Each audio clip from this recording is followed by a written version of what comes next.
우리 옆사람에게 인사 한번 합시다. 주님은 살아계십니다. 하나님은 나를 사랑하십니다. 할렐루야. 지난주 우리는 명절을 은혜롭게 잘 마쳤습니다. 천국 잔치가 일어났고요. 참 기쁘고 복된 시간들을 가졌습니다. 이제 은혜를 받았는데, 이제 은혜 받으면, 예수 믿고 은혜 받으면 이제 부담되는 것이 몇 가지 있어요. 왜냐하면 예수님 믿지 않고 예수님 없이 살아갈 때는 내 마음대로 죄짓고, 내 가고 싶은 대로 가고, 내 먹고 싶은 대로 마음껏 먹고, 내 하고 싶은 대로 마음껏 살았습니다. 그런데 특별히 예수 믿기 전에는 죄를 지어도 담대하게 지었고, 죄 짓는 것이 하나도 내 마음에 불편하거나 부담이 없었어요. 여러분들 웃는 거 보니까 과거에 그랬던 것 같아. 그런데 어때요? 이제 예수 믿고 나니까, 예수 믿기 전에 그 옛날 습관을 쫓아서 내가 죄를 질러 하니까 어때요? 내 마음이 불편하고, 내 마음의 양심에 고통이 있고, 죄 지을 때 마음이 기쁜 사람 손 한번 들어보세요. 죄 지을 때 내 마음이, 죄 지으려면 내 마음의 양심이 불편하고 괴롭다 손 들어보세요. 그게 바로 구원받은 사람들의 증거예요. 참, 예수 믿고 나서 이제 다시 과거의 죄된 생활로 돌아가려면 우리 안에 마음이 불편하기 시작한 거예요. 왜 그래요? 우리 안에 성령님이 계셔서, 성령님께서 과거 육신의 제대로 살지 않게 하시고, 이제 주님 안에서 믿음으로 살게 성령님이 자꾸만 우리의 마음을 도전하고, 그러니까 죄질라 하면 죄의 마음이 충돌하기 시작하는 거예요. 이게 뭐예요? 이게 영적 전쟁이에요. 예수 믿기 전에 불신자일 때는 영적 전쟁 없었어. 이미 마귀가 확 잡아가지고 지옥 가는 백성이니까 죄를 지어도 평안하고 기쁘고 즐거웠는데, 이제 예수 믿고 나면, 여러분 이 중에서 주일날 교회 안 나오면 마음이 즐거운 사람 있어요? 마음이 좀 불편하잖아요, 그죠? 그리고 또 11조 잘하던 사람이 11조 띄어먹으면 그냥 너무 기쁘고, 아이고 진작 좀 띄어먹을 걸, 그런 생각이 들어요? 불편하잖아요. 예수 믿고 나면 거룩한 부담이 생깁니다. 근데 여러분, 그 거룩한 부담대로 살면, 불편한 것 같지만 그 부담대로 살면 그게 복이 되고, 내 생명이 살아나고, 하나님이 내 앞길을 인도해 주시고, 나를 높여 주시고, 나를 회복시켜 주시고, 일으켜 주시는 거예요. 여러분 믿으십니까? 그런데 이제 아멘은 잘 하셨는데, 특별히 오늘 본문의 말씀은 우리 믿는 자에게 더 큰 거룩한 부담과 힘들게 하고 고통스럽게까지 합니다. 오늘 본문은 뭐예요? 원수를 사랑하라. 원수예요? 왼수예요? 왼수 덩어리를 사랑하라. 왼수 덩어리. 우리 다 왼수 덩어리 하나씩은 다 있죠? 왼수 덩어리가 왜 없을 수가 왜 없겠어요? 사실 제가 누가복음을 계속, 주일 낮 예배는 계속해서 예배를 성경책 한 권을 정해서 강해 설교를 하잖아요. 저번에는 사도행전 설교하고, 저번에는 한번 쭉 눌러주세요. 저번에는 에베소서를 설교하고, 이번에는 누가복음을 설교하는데, 목사인 저에게도 왼수 사랑하라, 이거 저도 피할 수 없어요. 저도 부담이 돼요. 그래가지고 제가 이 본문을 피해서 설교하려고 그랬더니, 결혼을 잘해야 돼요. 신학교 나오신 사모님께서, 목사님 어떻게 설교를, 목사님이 부담된다고 어떻게 그 본문을 피해서 설교하시면 되겠습니까? 그래가지고 신학교 나온 사모님 때문에 다시 오늘 본문을 피해갈 수 없고 부담이 되고 힘들어도 이 말씀대로 잘 살지 못해도 이 말씀대로 저도 살기를 원하면서 이 본문을 설교하고 있습니다. 제가 우리 동네 들어와서 목회할 때 참 저를 힘들게 하는 왼수 덩어리가 하나 있었어요. 웬만하면 저도 왼수가 없는데 웬만하면 나도 다 포옹하고 웬만하면 다 이렇게 친구로 가고 웬만하면 나도 용서하고 웬만하면 다 이해하고 그렇게 하는데도 제 마음에 원수 덩어리가 하나 있었어요.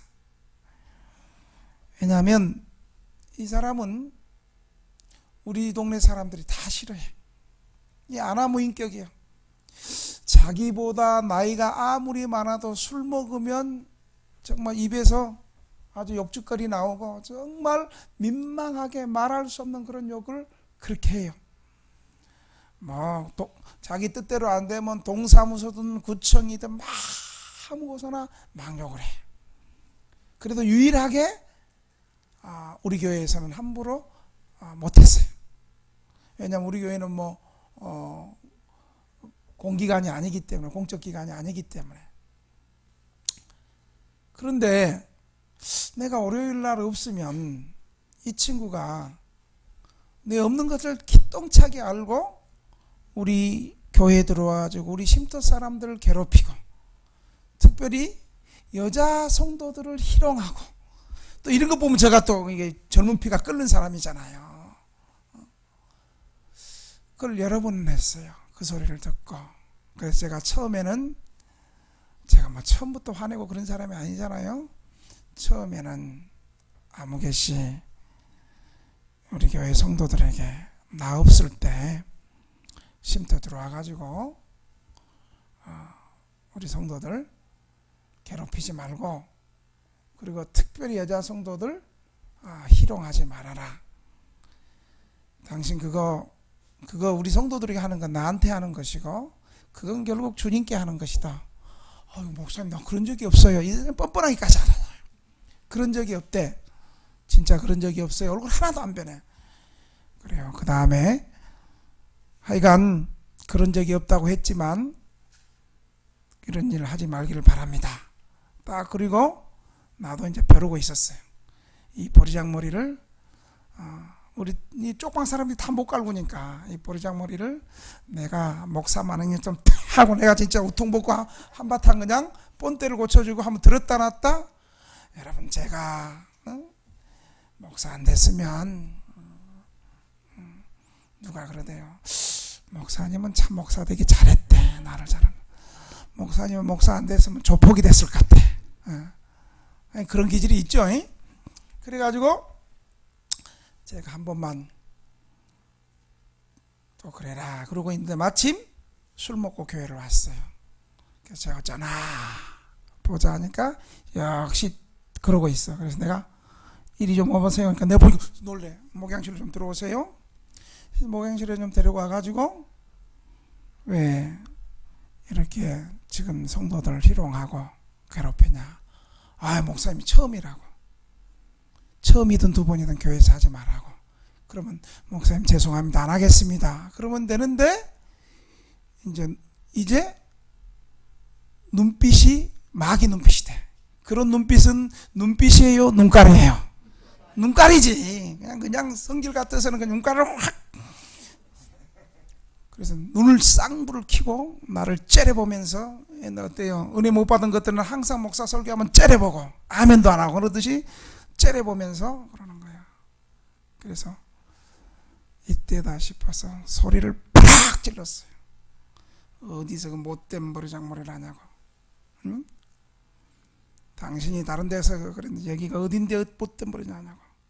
그랬더니 이제 놀라는 거야. 자기한테 우리 쪽방에서 유일하게 큰 소리 치고 뭐라는 사람은 나니까. 그래가지고 열받아 이제 욕을 하는 거예요. 그래서 내가 입을 팍 잡았어요. 딱 잡아가지고 그 주둥아리 한 번만 더 놀리면 다음 각오하라고. 그러면 이제 힘을 쓰는데 어떻게 저한테 힘이 되겠어요? 그냥 팍 잡아가지고 안 밀리는 확 끌고 나가지고 주방 뒤에까지 다 끌고 나와가지고 그냥 저한테 힘으로 하는데 힘으로 나한테 안 되죠. 빡 끌어갖고 딱 멱살 잡아가지고 아 이거 방송 되는 건가 이거 편집해야 돼? 확 잡아가지고 계속 욕하고 이 새끼 저 새끼 하는 걸 확 잡아가지고 제가 주먹으로 그냥 이 면상 옆에 벽을 갖다가 빵 쳤어요. 내가 목사니까 당신 살려주는 거야. 한 번만 더 교회에서 이런 짓 하면 당신 그만두지 않겠어. 그러고 나서 이제 뭐라 하고 자기도 놀랬죠. 야 목사가 저거 속으로 저거 목사가 아니고 깡패인갑다 그렇게 생각했겠죠.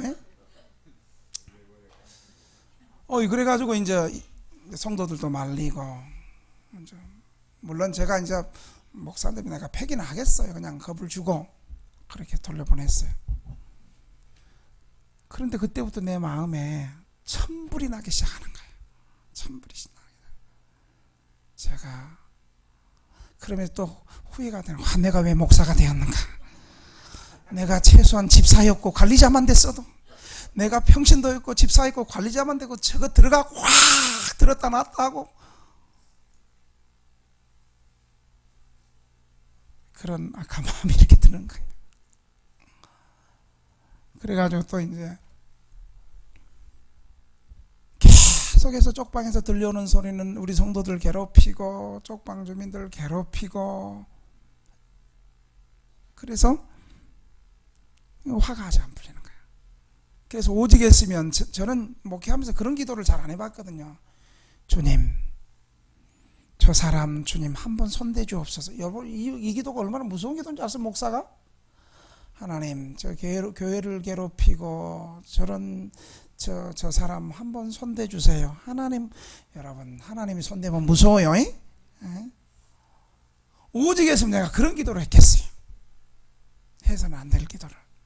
하나님 저 한번 주님이 한번 손 만져줬으면 좋겠습니다. 근데 그때 그 마음에 솔직하게 좋게 만져주기보다는 그냥 하나님이 좀 세게 만져줬으면 좋겠어. 이쁘다고 좋게 이게 머리 싸준 거 이게 아니고 그냥 하나님이 좀 세게 만져줬으면 좋겠어. 오직 했으면 그런 기도가 나겠어요. 그 위에 이 사람이 또 뻔뻔스러워. 교회에서 뭐 물품 나눠줄 때는 또 목사님 사랑합니다 이러면서 또 물품을 또 받으러 오고. 우리 좀 그런 걸 좀 배워야 되는데 우리는 또 그런 걸 못해. 또 결국 쪽방에서 사고치고 법적인 도움을 받으러 제가 또 탄원서 전문이잖아요. 또 탄원서 써주는 거. 이게 탄원서에 개인이 있네. 그럼 다 아는데 벌써 누군지. 그렇게 해서 아쉬우니까 또 교회 도움 받으러 와서 그 교회 탄원서 쓰고 도움 받으러 올 때는 진짜 천사더만. 그때는 뭐 헌금도 매주 시키지도 않은 헌금도 잘하고 또 와달라고. 그러고는 해결되니까 또 교회를 안 나와. 근데 요즘 또 기도해. 주님 저 좀 또 탄원서 쓸 일이 하나 또 생기게 해주옵소서. 그래야지 겸손하게 교회 나오지.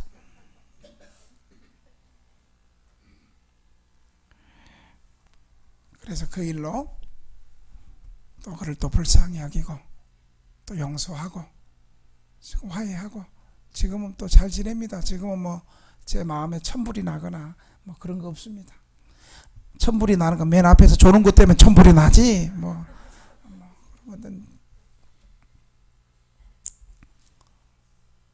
여러분도 그렇게 마음에 힘들게 하는 혹시 왼수 덩어리가 없습니까? 없어요? 목사보다 낫습니다. 혹시 여러분의 핸드폰에 왼수 덩어리 딱 핸드폰이니까 남편이고 왼수 덩어리 하니까 부인이고 또 그러지 않아요? 여러분 핸드폰 검사를 한번 해봐야 되겠어요? 남자친구 왼수 덩어리 이렇게 하는 거 아니요? 그래서 예수님께서 왼수를 사랑하라 그랬잖아요. 부인 사랑하고 남편 사랑하고 그죠? 오늘 본문의 첫째 원수가 누구입니까? 27절에서 30절에 오늘 본문에서 말하는 원수를 얘기하고 있습니다. 우리 한번 읽어볼까요? 오늘 27절부터 시작. 그러나 너희 듣는 자에게 내가 이르노니 너희 원수를 사랑하며 너희를 미워하는 자를 선대하며 너희를 저주하는 자를 위하여 축복하며 너희를 모욕하는 자를 위해서 기도하라. 너는 입밤을 치는 자에게도 젖밤을 돌려내며 내 고소를 빼앗는 자에게도 속옷도 거절하지 말라. 내게 구하는 자에게 주며 내 것을 가져가는 자에게 다시 달라 하지 말며.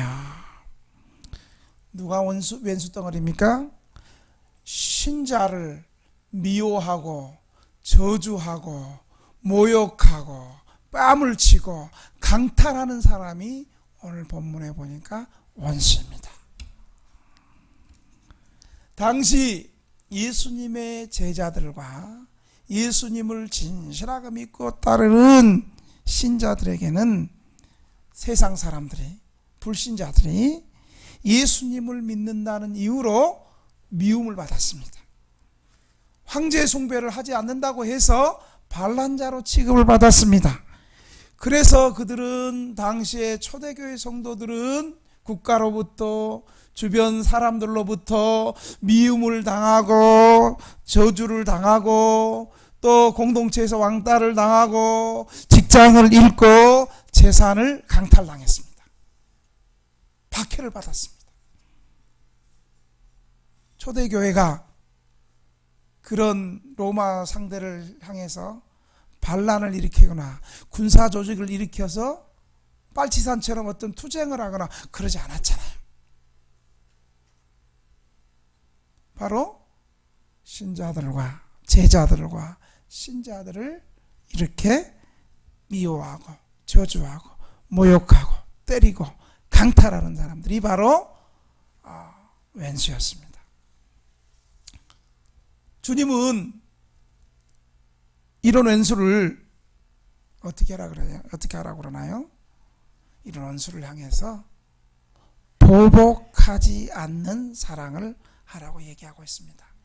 여러분, 보통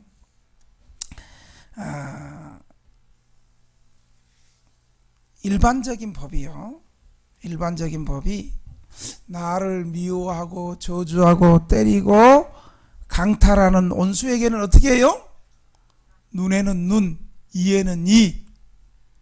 왼수가 한 대 때리면 우리는 아퍼커트, 앞차기, 옆차기, 아퍼커트, 도끼치기 이렇게까지 다 나가지. 앗소리 못하도록 그렇게 하는 것이 세상의 가르침입니다. 세상의 가르침은 이렇게 얘기해요. 내 이웃을 사랑하고 내 원수를 미워하라. 그러니까 내게 잘하는 사람에게는 선대하고 내게 미워하는 사람은 똑같이 미워하는 것이 세상의 감정입니다. 세상의 원칙입니다. 그런데 예수님은 지금 제자들을 선택할 때도 예수님이 기도 많이 하시고 산기도 하고 그렇게 기도 많이 해서 뽑은 사람이 똑똑하고 잘나고 세상에서 좀 영향력을 끼치고 유력한 사람이 아니고, 우리 좀 있으면 서울시장, 이제 광역시장 선거할 건데 세상은 어때요? 인터넷 보고 뉴스를 보니까 어떤 후보를 원하는가? 도덕성이 있고 비리가 없고 능력이 있고 그 일을 잘할 수 있는 정말 능력이 있고 참신하고 뭐 이런 사람들을 뽑는데, 우리 예수님은 어때요? 그런 거하고는 거리가 멀고 어떻게 기도 많이 하고 뽑았는데 뽑아도 가난해도 그렇게 가난하고 그냥 세상에서 그냥 그렇게 영향력이 없는 하루치 인생을 또 뽑더니 그들을 모아놓고 또 복에 대해서 얘기하는데 어떻게 보면 세상의 복과는 전혀 거꾸로 정반대의 복을 얘기하고, 예수님은 지금 가난한 자가 복이 있고 지금 굶주린 자가 복이 있고 지금 우는 자가 복이 있고 나를 위해서 미움을 받고 버림받는 자가 복이 있다. 여러분, 그게 복이에요? 똥구멍 째지게 가난하고 배고프고 병들고 미움받고 사랑받지 못하고 거기까지 말씀하시더니 이제 그걸 또 이해를 했어요.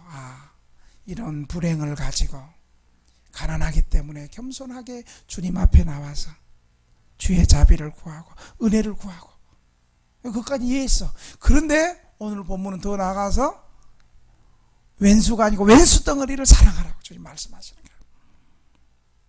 오늘 주님 말씀하시기를 보통 세상 사람들은 자기를 사랑하는 사람 사랑하고 나에게 잘해주는 사람, 선하게 대하는 사람 나도 어때요? 선하게 대하고, 반대로 나를 미워하는 사람은 우리 어때요? 당연히 나도 그 사람 미워하게 되고, 나를 저주하는 사람에겐 나도 그 사람 역시 저주하게 되고, 나를 모욕하고 뺨을 때리는 자에게는 갚아주는 것이 세상의 법칙이에요. 그런데 주님은 뭐라고 얘기하냐면 오늘 본문에 보니까 한번 따라합시다. 너희를 미워하는 자를 선대하며. 여러분, 선대한다는 건 선하게 대해주라는 거예요. 나 미워하는 사람에게 선하게 대해주래. 선행을 베풀으래. 그리고 따라합시다. 저주하는 자에게 축복하고. 여러분, 저주하는 사람에게 축복하고 싶어요?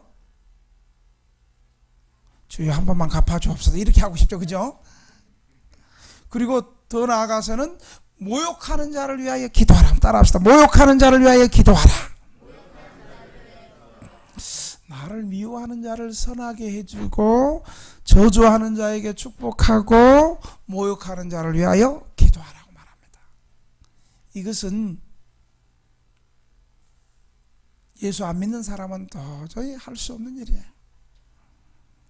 갈수록 주님은 더 심각한 행위를 하는 원수들을 더 높은 차원의 사랑과 선을 우리에게 요구하고 있습니다.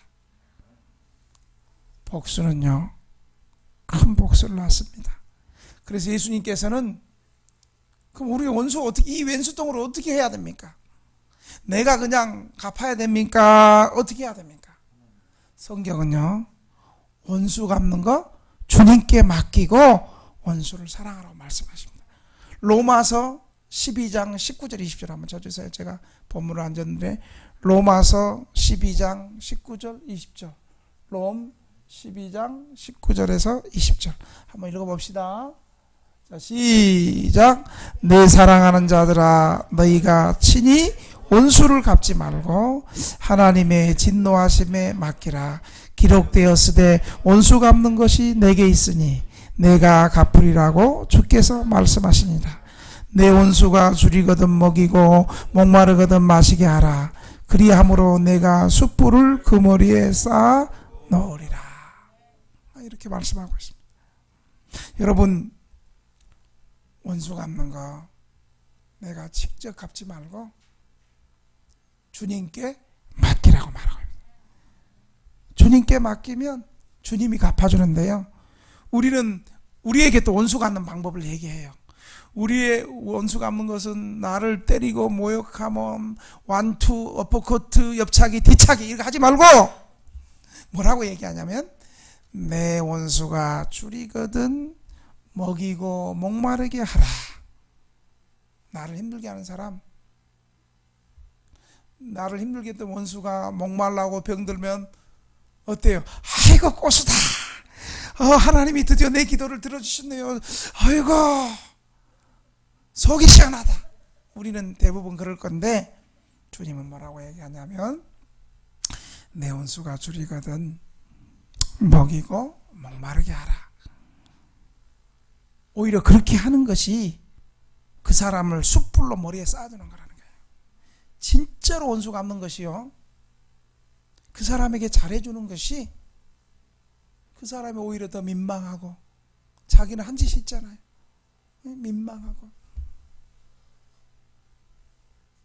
여러분, 참 이 말씀은 참 어려운 말씀이지만 우리가 이 말씀을 기도하면서 여러분 극한 감정이 되면요, 그 상황 속에 탁 들어가 있으면 왼수 덩어리 사랑하고 이거 할 수가 없어요. 어떻게 해요? 너? 그 상황 속에서 잠시 한 발짝 뒤로 나와야 돼. 한 발짝 나와야 돼.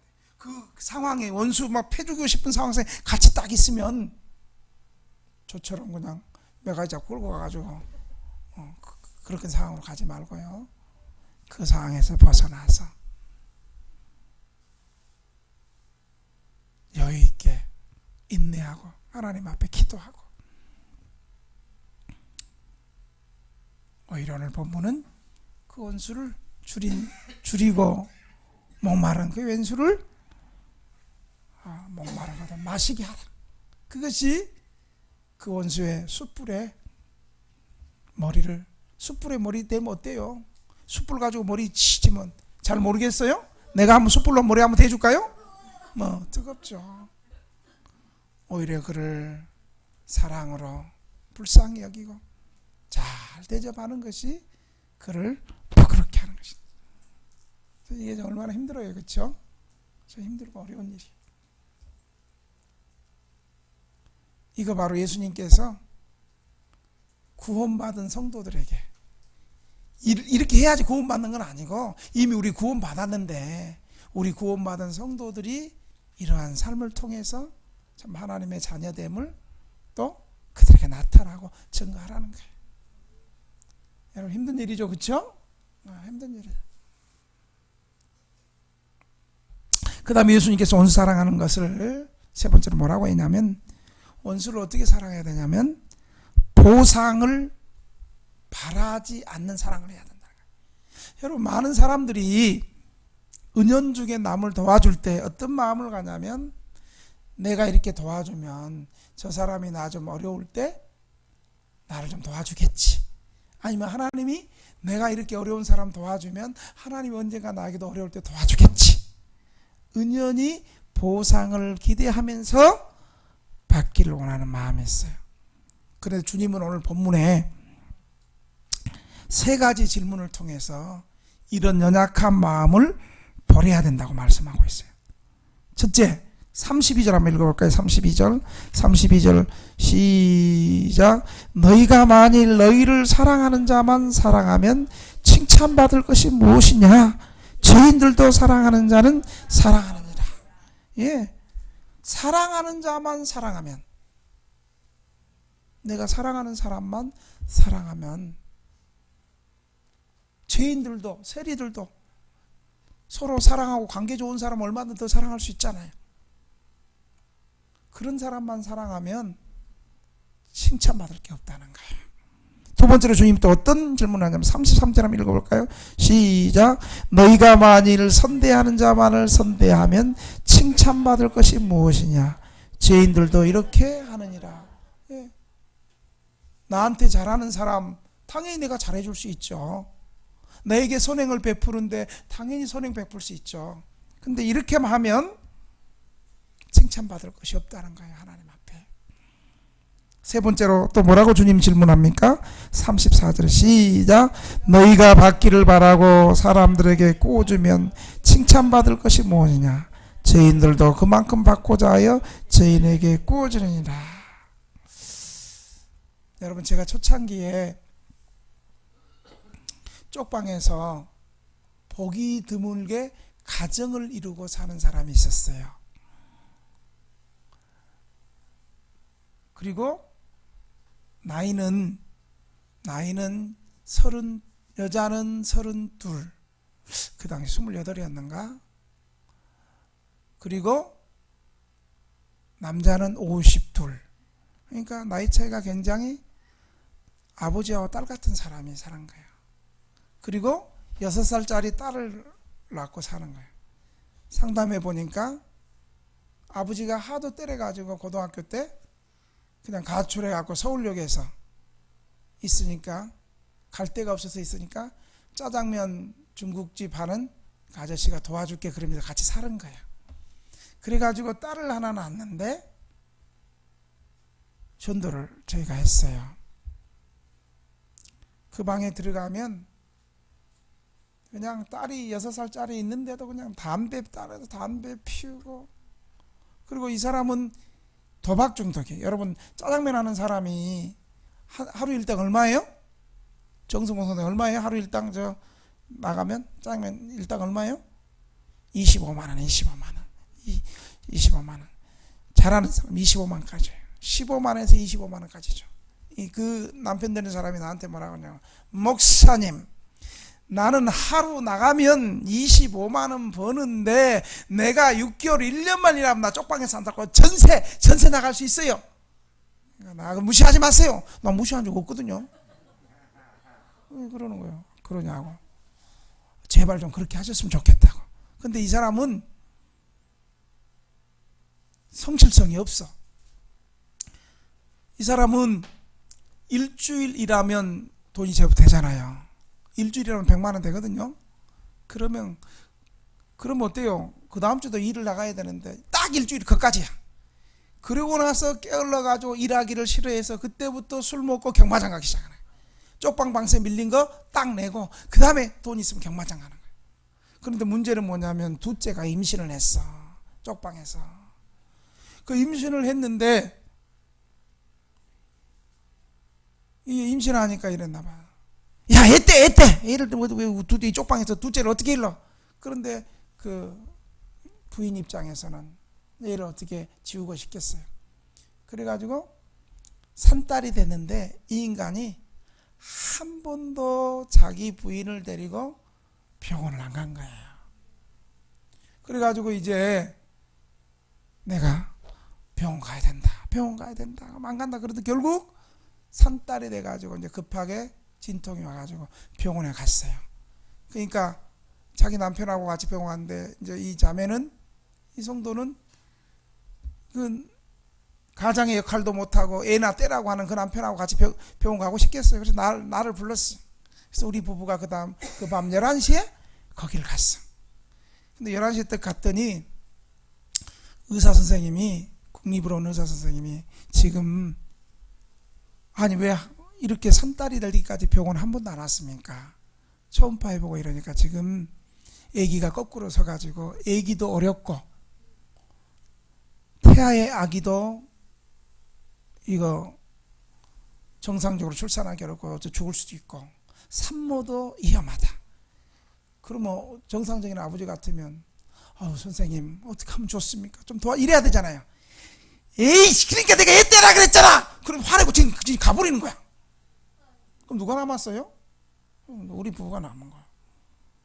그러니까 의사 선생님도 도저히 말이 안 통하는 사람이니까 이제 제가 오히려 그 얘기 아버지처럼 선생님 어떻게 하면 좋습니까?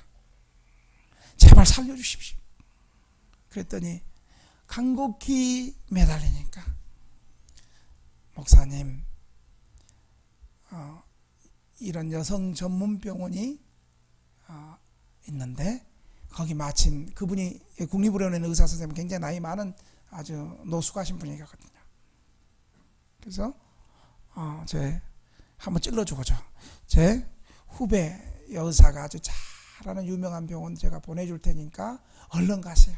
그러면서 앰뷸런스 불러가지고 앰뷸런스 뒤에 저는 또 엑셀 자동차 그 딱 뒤에 나도 깜빡이 켜고 앰뷸런스 칙 하면 나도 뒤에서 깜빡이 파파파파파 키면서 쫓아갔어요. 그래가지고 저 아주 전문 병원에 갔더니 거기도 똑같은 얘기를 하는 거예요.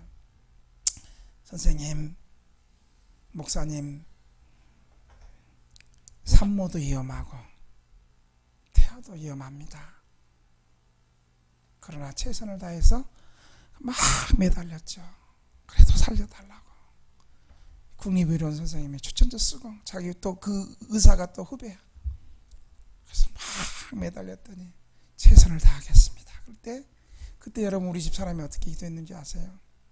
하나님, 저 은선이 이름 얘기해버렸네. 얘기 기억하지 마. 저 아무개 엄마 저 얘기 정상적으로 산모하고 얘기만 정상적으로만 태어나게 해주면 아무리 남편 목회가 힘들다 그래도 불평하지 않고 끝까지 목회 순종할 테니까 제발 살려만 주옵소서. 그러면서 눈물을 뚝뚝 흘리면서 우리는 분만실 앞에서 우리 부부는 기도하고 있었어. 그랬더니 갑자기 소리가 나는 거예요. 그래서 잘못됐구나. 그러면서 간호사가 막 맨발로 뛰어나오는 거예요. 내 목사님 부른다. 이제 또 장례 치러야 되는구나 이러고 있는데 목사님, 애기도 정상으로 나왔고 산모도 건강하게 둘 다 정상이에요. 그러면서 막 소리를 지르면서, 여러분, 이제 애기 태어난 게 그 다음은 어떻게 돼요? 그 다음이 문제예요. 이제 한겨울이요. 한겨울인데 쪽방에서 산후조리를 어떻게 하겠어요? 돈은 그때부터 이제 돈은 교회가 다 책임지고, 거기 뭐 쪽방 아버지는 도박 중독이고, 저기 뭐야 뭐 한 1년만 있으면 뭐 전세한다 그러더니 맨날 술 먹고 돈 한 푼도 없고, 직계 아버지가 있는데도 내가 보호자가 돼가지고 이상한 아버지지. 그래가지고 이제 병원비 병원비를 주일 낮에 그냥 그 병원에 있고 병원비는 계산이 안 되고 막, 그 수급자도 아니었어. 또 이상하게 사니까 주여 병원비를 교인들이랑 같이 기도하고, 그랬더니 하나님께서 또 어떤 교회를 통해 가지고 병원비는 우리 교회가 냈고 이제 산후조리원 가니까, 그때만 해도 산후조리원이 최소한 3주를 해야 되는데, 여러분 산후조리원 또 비용 또 은혜 가운데 다 교회가 됐어요. 그러고 나면 산후조리원 가면 이제 쪽방에서 애를 어떻게 키워 겨울에. 임대주택 들어갈 수 있는 기회가 있었는데 이 아버지가 그 짝짝 찢어버리고 안 간다고, 쪽방이 좋다고. 그래갖고 또 제가 다시 또 대한주택공사 임대주택 강남에 또 찾아갔어. 강남에 찾아가가지고 그 주택 담당자에게 우리 쪽방에서 이렇게 이런 우리 상황을 얘기하고 쪽방 임대주택 들어갈 수 있도록 도와달라 그랬더니, 목사님 한 번 기회가 줬을 때 저기서 거부했기 때문에 다른 사람으로 넘어가서 안 됩니다. 그래도 이런 경우, 특별한 경우가 있으면 도와줘야지 않겠냐고. 안 된대요. 그래요? 그러면 제가 내일부터 우리 쪽방 주민 100명을 데리고 와가지고 피켓 들고 요 앞에서 시위하겠습니다. 나 분명히 옵니다. 딱 그리고 안 해주면 내 분명히 내일 한 100명 데리고 우리 쪽방 주민들, 노숙자들 데리고 와가지고 내 시위할 테니까 알아서 하시라고. 딱 그리고 문을 탁 닫고 내가 갔어. 처음에는 곱게 얘기하다 딱 나가는데, 목사님 그러면 안 되지 하면서 툭 뛰어오는 거예요. 말씀을 하셔야지, 그렇게 하시면 어떡하시냐고. 그래가지고 거기서 어떻게 또 시위하겠어요. 그냥 그렇게 말만 그렇게 한 거지. 또 시위하면 뭐 누가 같이 시위 나올 사람 몇 명이나 되겠어. 항상 목사는 총알바지하고 안 나오잖아. 그래가지고 그분을 또 얘기해서 임대주택 들어갈 수 있도록 이사 다 해주고, 농이나 또 임대주택 보증금 없는 거 교회가 다 도와주고 이사 다 해주고. 그러면 이 인간이 교회를 잘 나와야 되겠어요? 안 나와야 되겠어요? 에? 안 나와야 돼? 안 나왔다고? 기억나 누군지? 예, 그래도 이름은 얘기하지 말아요. 얘기하지 마라. 저분 초창기 신도니까 알아 누군지. 알아서 그만 얘기해요. 나도 알아.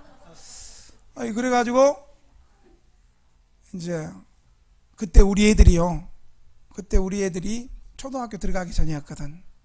임대주택 쪽방 방 한 평 되는 데 있다가 2층에 방 2개, 거실 하나, 한 17평으로 갔어요. 그랬더니 이사할 때 우리 애들도, 꼬맹이들도, 지금 우리 큰애 지금 대학생인데, 걔가 아빠 우리도 이런 데서 살고 싶어. 우리 쪽방 살면 우리도 갈 수 있어. 쪽방으로 이사하면 갈 수 있어. 내가 그랬지. 하여간 그렇게 좋은 곳으로 갔어요.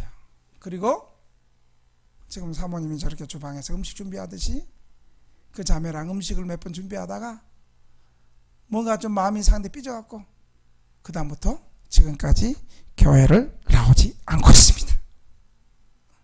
여러분, 믿음이 없으면요, 아무리 병원비 내주고 아무리 임대주택 해주고 아무리 죽음에서 살려줘도 믿음이 없으면 주님 앞에 나올 수 없습니다. 의리가 있다고 된다고요. 믿음 없는 것들은 의리도 없어. 그때부터 내 모토는, 옛날에는 내가 그랬지, 믿음이 없으면 의리라도 가지고 교회 나오자. 근데 틀렸어. 믿음이 없으면 의리도 없다. 오직 믿음으로 교회 나오자. 할렐루야. 성경도 오직 의인은 믿음으로 살리라. 응? 믿음으로 교회 나오자. 할렐루야. 근데 이런 일을 당하니까 초창기에는 다 도와주고 다 그랬는데 이제 한 10년 이상, 한 16년째 목회를 하다 보니까 이제 분명히 저 사람 도와주면 저 사람은 일주일 만에 도망갈 사람이다. 저 사람은 한 달 만에 도망갈 사람이다. 저 사람은 6개월 만에 도망갈 사람이다. 저 사람은 지금 병원 갔다 왔지만은 병원 치료되면 도망갈 사람이다. 저 사람은 지금 수급자 딱 만들어주면 그때부터 교회만 안 들고 도망갈 사람이다. 저 사람은 수급자까지는 나오다가 임대주택 들어갈 때까지 꼬리를 감추고 숨어 있다가 그까지는 잘 나오다가 임대주택 들어가고 나고 도와주면 안 나올 사람이다. 이게 이제 좀 보이기 시작하는 거예요. 그런 거 좀 안 보여야 되는데 하나님이 좀 신령한 예언의 은사도 주고 신유의 은사도 주시고 그래야 되는데 꼭 그런 은사만 주셔가지고 이제 막 보이는 거예요. 그래서 어떨 때는 솔직히 갈등이 될 때도 있어요. 저거 도와줘야 되나? 도와줘도 반드시 먹튀할 건데. 응? 특히 어떤 사람일수록 도망가느냐? 말이 많은 것들일수록 도망가. 목사님, 나는 절대 교회 배신하지 않습니다. 한 번만 살려주시면 나는 교회에서 반드시 내 수급비 나오면 11조 정도. 그건 말도 안 돼. 자기 입으로 막. 어디나 말 많은 것들이 교회 피곤하게. 여러분, 진실하게 신앙생활하는 사람들은요, 여러분 우리 교회 집사 되신 분들 한번 보세요.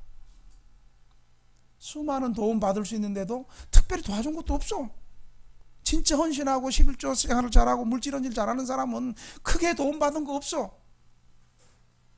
그냥 말씀에 은혜 받고 거듭나고 감사하고 은혜가 너무 감사해서 11조하고 물질로 섬기고 뭐 봉사하지 소리 하지 안 해도 헌신하고.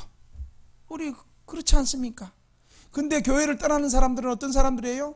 교회에서 가장 구제 많이 받고 교회에서 가장 도움 많이 받고 교회에서 가장 사랑 많이 받고 교회 재정 지출 가장 많이 한 사람이 저렇게 핸드폰이 울리면서 떠나더란 말이지. 끝까지 핸드폰이 울리더라 이거지. 그때부터 제 마음에 갈등이 생기기 시작했어요. 도와줘도 도망갈 건데. 근데 여러분, 목사가 교회 도움이 되고 교회 일꾼이 될 사람은 도와주고 먹튀할 사람은 안 도와주고 또 그러면 안 되잖아요. 맨 앞에서 좋은 것들은 또 사랑 안 하고 열심히 헌신하는 만 사랑하고 그러면 안 되잖아요. 저렇게 말씀을 웃으면서 잘 아멘하는 사람들만 사랑하고 맨 앞에서 좋은 것들 돈 받고 어쩌다가 한 번씩 나오는 것들은 안 사랑하고 그러면 안 되잖아요.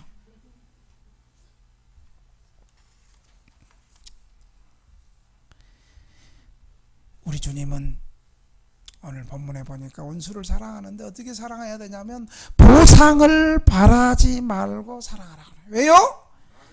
하나님의 사랑은 하나님이 은혜를 모르는 자와 악한 자에게도 하나님은 자비로우신 분이기 때문에 주님은 보상을 바라고 사랑하는 자만 사랑하고 선대하는 자만 선대하고 받기를 바라는 사람에게만 꾸어주는 것은 참된 사랑이 아니라고 말하고 있습니다.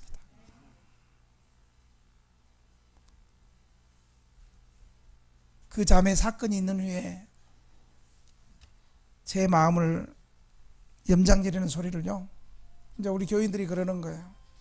목사님 그 봐요, 저런 것들은 도와줄 필요 없다 그랬잖아요. 자기는 하나도 도운 것도 없으면서 오히려 목사님 수고했습니다. 목사님 주님께서 그 마음 아시리 이렇게 말해야 되지 않아요? 자기들은 한 것도 하나도 없으면서 목사님 저런 것들 도와주지 말아요. 더 열받는 건 아는 목사님들이 목사님 그래서 목사님 목회는 깨진 독에 물 붓기인데 좀 생각 좀 깊이 하세요. 지금이라도 늦지 않았어요. 목사님 그렇게 말하면 되겠어요. 그러나 우리 주님은 보상을 바라지 말고 도와주라고 말하고 있습니다. 그래 주님께서 혼인잔치를 초대할 때 쳐야 돼. 어떤 사람을 혼인잔치에 초대해야 되냐면 혼인잔치에 축의금 많이 내고 그 사람이 이 혼인잔치에 참여하면 이 자리가 빛나고 유력하고 영향력 있는 이런 사람을 초대하지 말고 우리 주님은 오히려 가난하고 갚을 것이 없고 몸이 불편한 자를 혼인잔치에 초대하라고 말하고 있는 거예요. 누가복음 14장 12절에서 14절 한번 쳐보겠습니다. 누가복음 14장 12절에서 14절. 누가복음 나옵니다. 자, 시작. 또 자기를 청한 자에게 이르시되 내가 점심이나 저녁이나 베풀거든 벗이나 형제나 친척이나 부한이 있을 청하지 말라. 두렵건대 그 사람들이 너를 도로 청하여 내게 가품이 될까 하노라. 잔치를 베풀거든 차라리 가난한 자들과 몸 불편한 자들과 저는 자들과 맹인들을 청하라. 그리하면 그들이 갚을 것이 없으므로 내게 복이 되리니 이는 의인들의 부활시에 내가 가품을 받겠음이라 하시더라. 아멘. 마지막으로 이렇게 원수를 사랑하면 하늘의 상이 클 것이라고 약속하십니다. 여러분 35절 한번 읽겠습니다. 35절 시작. 오직 너희는 원수를 사랑하고 선대하며 아무것도 바라지 말고 꾸주라. 그리하면 너희 상이 클 것이요 또 지극히 높으신 이의 아들이 되리니 그는 은혜를 모르는 자와 악한 자에게도 인자하시니라. 아멘. 보상을 바라지 말고 대가성 없는 사랑과 그 사랑을 받을 자격이 없는 사랑을 사랑하면 큰 상급이 있다고 말하고 있습니다. 여러분, 성경은 상급을 말하고 있습니다. 어떤 사람이 이 상급은 그냥 구원받는 것이 상급이고 천국 간 것이 상급이고 그렇지 않아요. 그건 당연하고 분명히 성경은 믿음으로 살아가는 사람에게 상급이 있다고 얘기하고 있어요. 히브리서 11장 6절에 보면 믿음이 없이는 하나님을 기쁘시게 하시 못하나니 하나님께 나아가는 자는 그가 살아계신과 그가 자기를 찾는 자에게 뭐가 있다고 믿어야 된다고요? 상 주심을 믿어야 할지니라. 여러분 상급이 있어요. 상급이 있어요. 세상에서는 이 상급을 기대하지 말고 하늘에 큰 상급이 있음을 여러분 믿으시기 바랍니다. 근데 하나님은요 세상에서 상급을 바라지 않고 하늘의 상급을 바라며 믿음으로 왼수 사랑하고 믿음으로 살아가는 사람들에게 이 땅에서도 하나님 갚아주세요. 진짜 갚아주세요. 이 땅에서도. 그리고 혹 이 땅에서 못 갚아주면 하늘에서 하나님 분명히 갚아주신다는 사실을 믿으시기 바랍니다. 어떤 상급입니까? 지극히 높으신 이 아들이 되리니 이미 하나님의 은혜로 하나님의 자녀가 된 자들이 온수 사랑의 실천을 통하여 하나님과 사람 앞에서 하나님의 자녀로 인정을 받게 되는 것을 의미합니다. 신분적으로 이미 하나님의 자녀가 된 사람들이 선한 행동을 통해서 하나님의 자녀로 입증되는 것을 말하고 있습니다. 그래서 온수사랑이라는 것은 자비로우신 하나님 아버지를 본받아 자비를 베푸는 행동입니다.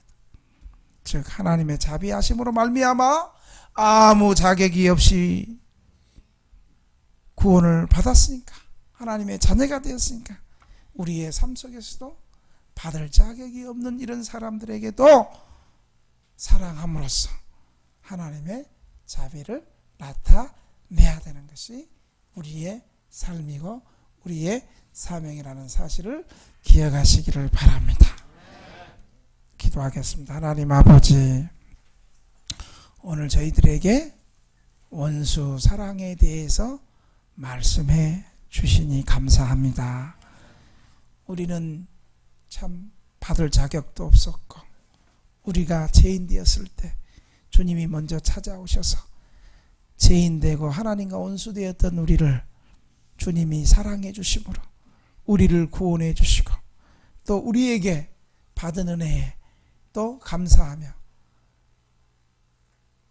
원수를 사랑하라고 말씀하셨사오니 이제 이 말씀에 우리 순종하며 믿음으로 나아가게 해 주옵소서.